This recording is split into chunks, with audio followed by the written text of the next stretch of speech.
The art of invocation is central to the theme of inspirational magic. This area of esoteric work is focused upon the attainment of states of revelation gained by stimulating the imaginative faculties.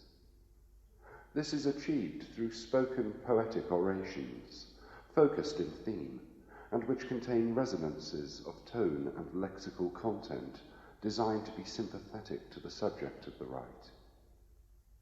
The Order of the Golden Dawn scribe, Wynne Westcott, writing in the introduction to his translation of Eliphas Levi's magical ritual of the Sanctum Regnum, states, "Thought is the life of intelligence.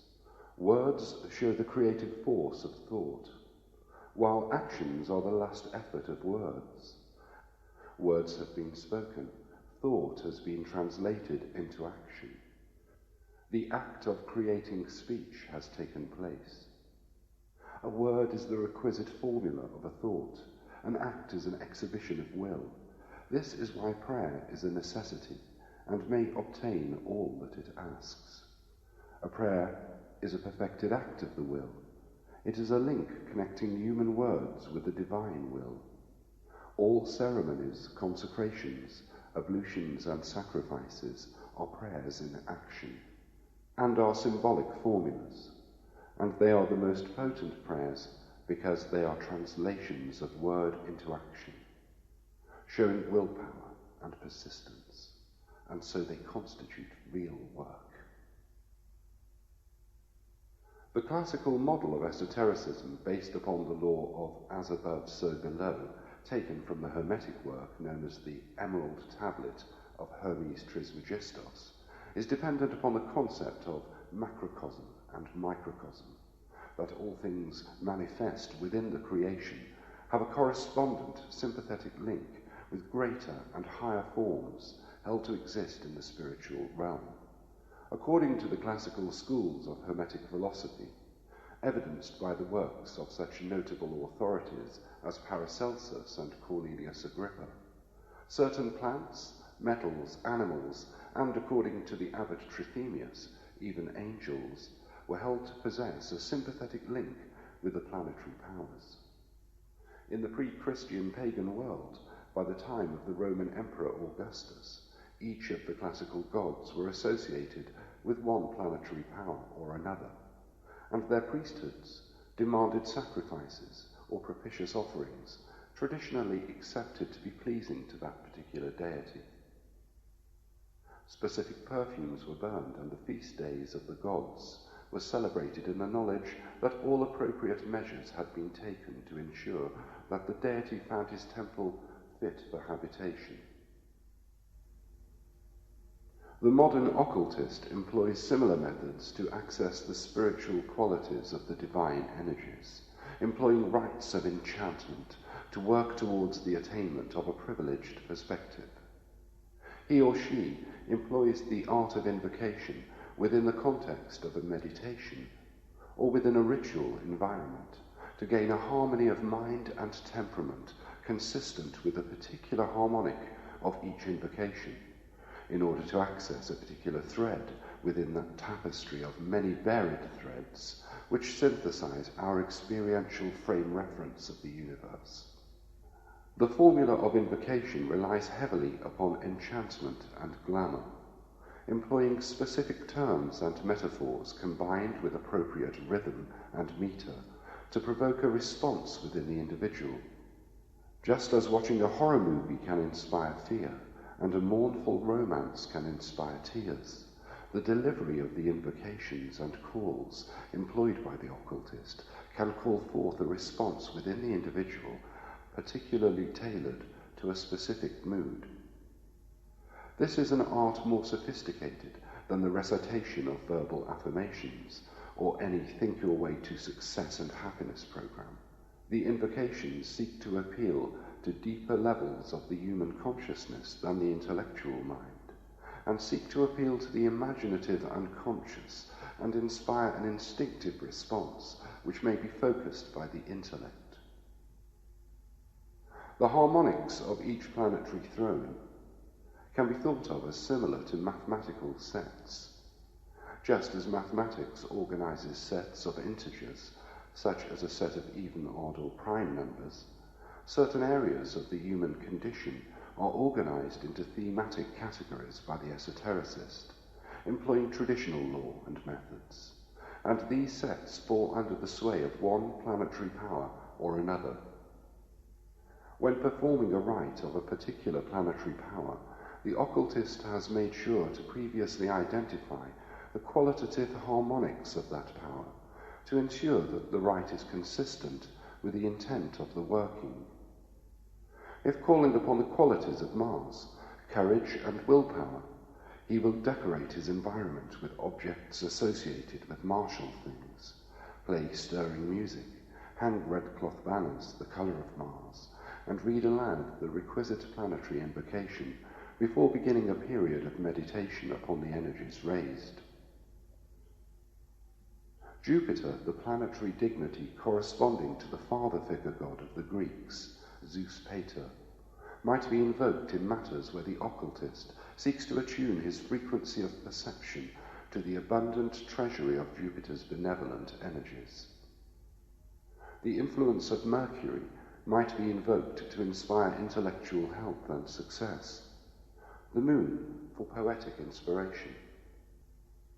From this example, it can be understood that each planetary power is invoked as a metaphor for that field of potentia within the macrocosm, corresponding to forces within nature, which can be characterized as discrete models or fields of influence.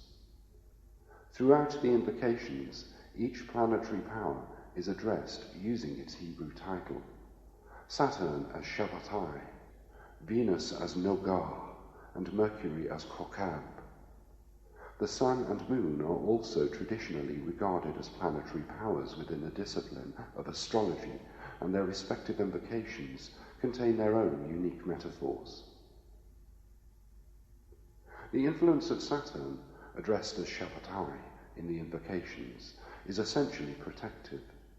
As the god of time and space, old age, wisdom, and protection from the powers of evil, the metal sacred to Saturn is lead, which traditionally protects against evil.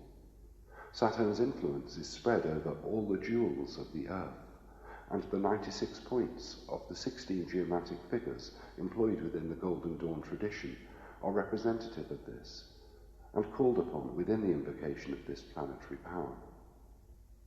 The power of Jupiter, addressed as Zedek, to employ the Hebrew term for this planet, guards the four cornerstones of the universe. He is called the god of benevolence, whose influence will bring a wealth consciousness. Mars is the lord of martial vengeance, and may be invoked to bring about the destruction of one's enemies, and also to protect from and destroy the powers of evil.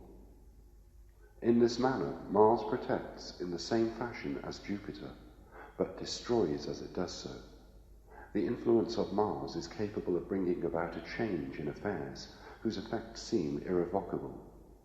Those who seek to turn the power of events, which seem to all intents and purposes to be settled against the individual, may also employ the call of Mars. Mars is the sphere of what has elsewhere been called the will to power. The carrying of the torch of will from east to west is referred to within the invocation. Its light touches the north and south to illuminate the whole world. So the quality of the martial experience inspires the affirmation of the will through action. The sun is the lord of prosperity, health, and honour, and may be invoked to bring about that state of mind associated with the same. There is a strong resonance with parts of Crowley's Gnostic Mass within the structure of the invocation of the sun, from where certain key passages have been appropriated to supplement the rite. The influence of the spheres of Venus and Mercury should be considered together. Venus is the sphere of Lucifer, the bringer of light, and rules over the sphere of the emotional aspirations. Venus also represents the goddess of nature in all her aspects, both beautiful and terrifying. The sapphira appointed to this planetary throne upon the Kabbalistic tree of life is Netzach, in which are combined the generative forces of nature. The domain of Mercury is the sphere of human intellect, craft, and wit. His influence may be invoked to inspire the mind and sharpen the wit, or to guide in times of indecision and uncertainty.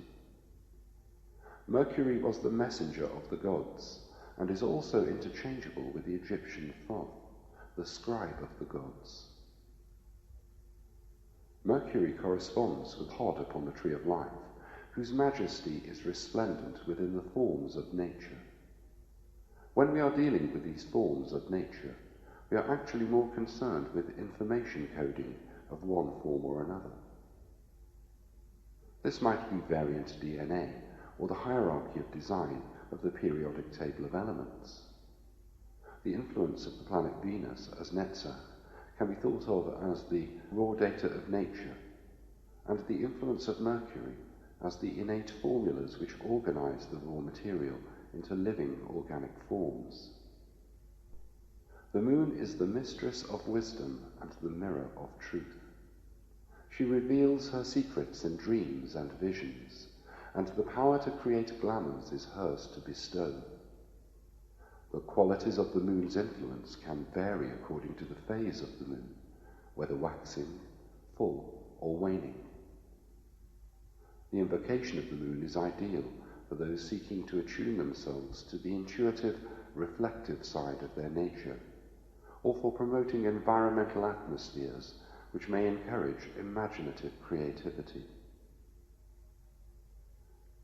In Magic in Theory and Practice, Aleister Crowley comments, "The danger of ceremonial magic, the subtlest and deepest danger, is this, that the magician will naturally tend to invoke that partial being which most strongly appeals to him, so that his natural excess in that direction will be still further exaggerated.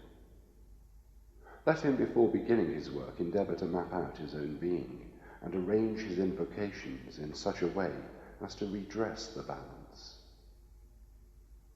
He goes on to mention, "To invoke is to call in, just as to evoke is to call forth. This is the essential difference between the two branches of magic. In invocation, the macrocosm floods the consciousness.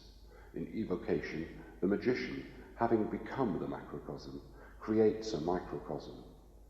You invoke a god into the circle. You evoke a spirit into the triangle. In the first method, identity with a god is attained by love and by surrender, by giving up or suppressing all irrelevant and illusory parts of yourself. It is the weeding of a garden." He continues a little later on with a description of the formula of how each rite of invocation should be structured. The invocation will begin with a prayer to the god, commemorating his physical attributes, always with profound understanding of their real meaning. In the second part of the invocation, the voice of the god is heard, and his characteristic utterance is recited. In the third portion of the invocation, the magician asserts the identity of himself with the god. In the fourth portion, the god is again invoked, but as if by himself, as if it were the utterance of the will of the god that he should manifest in the magician. At the conclusion of this, the original object of the invocation is stated. The planetary rites themselves may be employed individually or in combination. Often, the invocation of Mercury to encourage speed of progress may be performed to accompany more stately and slow-moving influences such as Saturn. Talismans constructed to combine the influence of more than one celestial harmonic may require the employment of the requisite planetary calls to infuse their essence. The calls of the planets may also be employed as rites of meditation. The call of the sun on Sunday, the moon on Monday, Mars on Tuesday, Mercury on Wednesday, Jupiter on Thursday, Venus on Friday, and Saturn on Saturday. Otherwise, the rites may be employed as rites of celebration on occasions when a planet reaches its perihelion or point of closest approach to the Sun. The final rite within this collection is a recording employed in a rite of group initiation at a monthly meeting of the London Lodge of the Oxford Golden Dawn Occult Society in Croydon, London, during the late 1990s. Over a dozen candidates for initiation were individually led blindfold through a temple environment, its atmosphere rich with the incenses of the planetary powers. The rite was transmitted to the initiatory candidates via wireless radio headphones.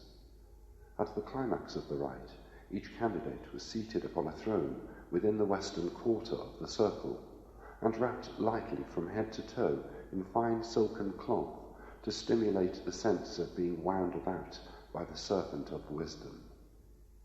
The blindfold was then removed to reveal a fleeting view of the temple environment, a full-scale colour replica of an Egyptian pharaoh's death mask before the individual in the west, as a brightly lit sword descended to within inches of the candidate to stimulate the initiatory near-death experience style of shock required to provoke the survival instincts and encourage the urge towards spiritual rebirth. This rite of initiation synthesizes a number of extracts from the planetary invocations into an overall structure that is unique unto itself. Because this rite was performed in the context of a thelemic working group, that is, a group of individuals working to guidelines laid down by Aleister Crowley's movement of thelema, or free will, some of the metaphors within the planetary rites have been adapted to harmonize with this theme, and students of these rites can find there some example of how the invocations themselves may be adapted.